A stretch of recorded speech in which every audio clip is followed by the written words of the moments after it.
Tadi saya bongkar di room sebelah itu, saya bongkar ya, bahwa mereka mengatakan itu Yesus dan Isa itu berbeda.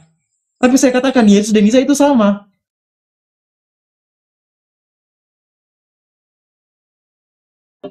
Bahwa Yesus lahir di bawah pohon kurma. Oke, mungkin kalian tidak tahu. Ini Kristen ya, kalian dengar ya. Coba ketik di Google Kacima Mujaid Yerusalem. Kacima Mujaid Yerusalem. Nanti di situ keluar ya, terus kamu pindah ke gambar.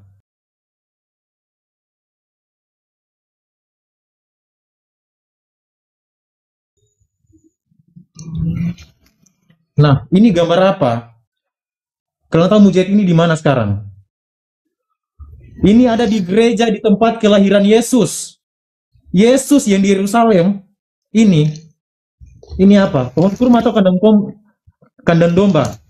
Kutanya. Kalian mengatakan bahwa di Yerusalem itu kelahiran Yesus itu tidak ada pohon kurma. Tahu apa kalian tentang sejarahnya? Kalian menyimpang sejarah itu. Kalian mengganti dengan kandang domba. Mujahid atau kurma mujahid ya, itu sering kalian makan itu dari mana kalau bukan dari Yerusalem?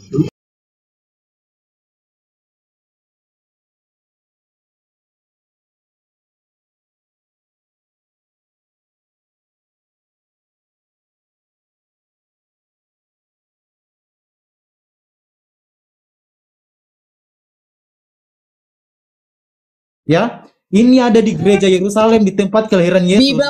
Ya, jadi sepakat ya bahwa Yesus dan Isa itu adalah sama. Mereka menyimpan dari sejarah. Ya, becet ini barang ini ada di gereja di Yerusalem tempat kelahiran Yesus disimpan.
Buktikan mana kalau Yesus itu lahirnya di kandang domba. Mana buktinya? Tunjukkan.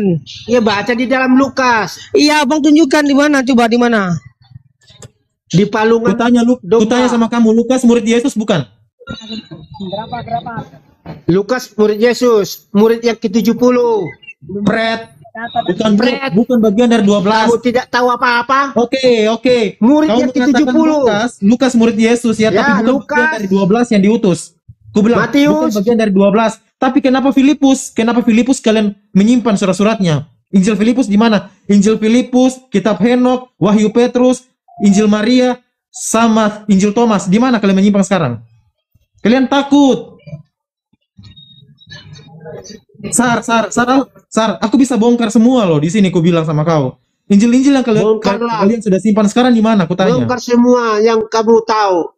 Karena Injil Filipus itu berkaitannya dengan Injil Lukas dan Markus, menceritakan tentang perkawinan Yesus, dan Injil Filipus bercerita tentang poligami tentang Yesus. Punya bukti. Tapi kalian menyimpang itu, menyimpang karena takut. Ya, Alkitab itu tidak boleh ditafsirkan oleh sembarangan manusia. Saya buktikan sama kamu ya, oke, saya buktikan di sini ya. Jangan modal cerongos ya. Tuhan kalian itu berpoligami.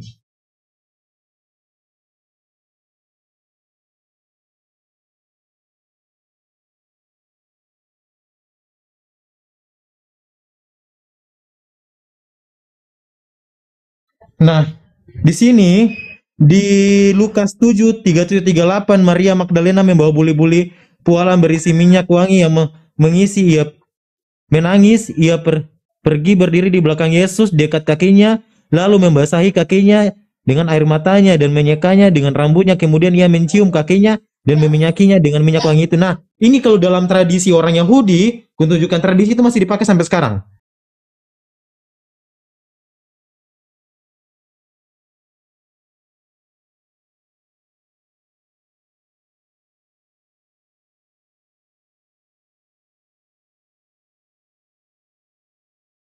Nah, ini dalam tradisi Yahudi. Kalau Yesus melanggar ini berarti si perempuan Maria Magdalena itu sudah mati.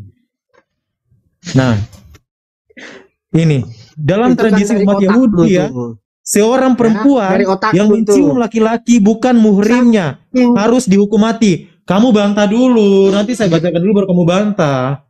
Ya, seperti ini. Seseorang perempuan yang mencium laki-laki bukan muhrimnya harus dihukum mati. Kutanya, Maria Magdalena siapa, Sar? Silakan. Tuhan, aku mencintaimu Tuhanku. Aku akan menciummu Tuhan. Ini aku cium ke Tuhan. Habis Tuhan kau dicium Oke, Tuhan. kita buka lagi selanjutnya, bukti selanjutnya. Jorok banget ini perempuan nih. Lucu. Masa jorok sih?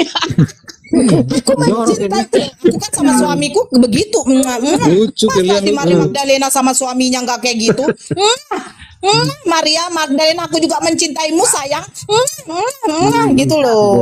Goblok. Lucu pula aku sama lakiku aja kayak gitu, Sar. Oke, makanya aku tanya sama Sar ya tadi ya. Makanya kenapa Mana aku tanya sama dalilnya? Sar, di mana itu Injil Filipus? Karena yang kita ketahui sekarang ya, 4 Injil kanonik itu tidak ada ya. Sebentar. 4 Injil kanonik itu yang kita ketahui sekarang selamat itu. malam host, selamat malam semua. Ya, selamat malam. Ya. Oke. Bahwa yang kita tahu 4 Injil kanonik itu ya, Matius, Markus, Lukas dan Yohanes tidak ada proposalnya dari Yesus atau konfirmasi dari yang penerima wahyu. Karena mereka menulis 4 Injil kanon itu ketika Yesus kurang lebih 30 tahun udah naik ke langit, tidak ada di dunia. Mereka menulis itu, sedangkan Injil Filipus, Itu Injil Maria, lucu. kitab Henok, Anda tahu dari kitab mana? Petrus dan Lucu. lainnya itu sudah konfirmasi langsung dengan Yesus. Ya aduh. Makanya saya tanya di mana Injil Filipus, murid 12 murid Yesus termasuk Filipus itu di mana Injilnya? Kenapa Lukas yang bukan bagian dari 12 murid, kenapa dimasukkan? Kenapa Filipus disimpan? Nah, ini jawabannya akan kubuktikan. Sementara keempat Injil kanon itu seolah-olah tutup mulut perihal pernikahan Yesus, ternyata ada Injil lain yang menyatakan bahwa Maria Magdalena adalah istri Yesus. Injil tersebut adalah Injil Filipus. Mana Dan Injil yang ajaibnya, mana? Yang kalian maksudnya Injil yang mana? Kalian tidak pakai itu kalau kalian tidak Lah iya, kalian itu pakai kan habis tidak di gereja termasuk. kalian.